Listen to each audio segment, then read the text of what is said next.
Hey everyone, today I'm going to walk you through how to pull the MCU and RCFG files from your LED panels using NovaStar LCT. Whether you're backing up your configuration or prepping for a repair, saving these files is a crucial step. Let's get started. First, open the NovaStar LCT software.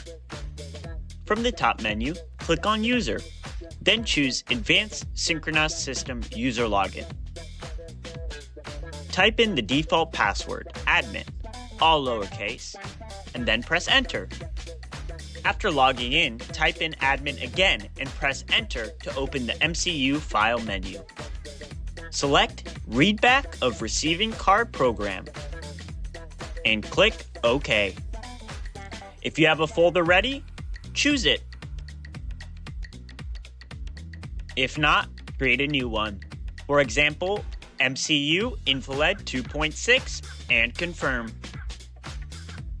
The software will now read the MCU file and save it to the chosen folder. You'll see the file appear once this setup is complete. Next, we retrieve the RCFG file. First, we click Screen Configuration, then we hit Next. Navigate to the Receiving Card tab at the top of the screen.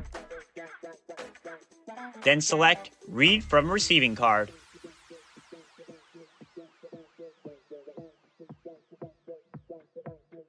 This will read the current configuration from your panel's receiving card. Once the data appears, select the desired folder, enter a suitable name, and click Save. Confirm by clicking OK when prompted.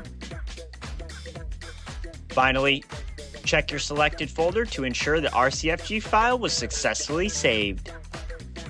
And that's it. Quick and easy. Your MCU and RCFG files are now backed up and ready whenever you need them. If you run into any issues or need expert help with your LED panels, just give us a call at 972-707-0801. Azar Pixel. We're here to keep your systems running at their best. Thanks for watching, and don't forget to subscribe.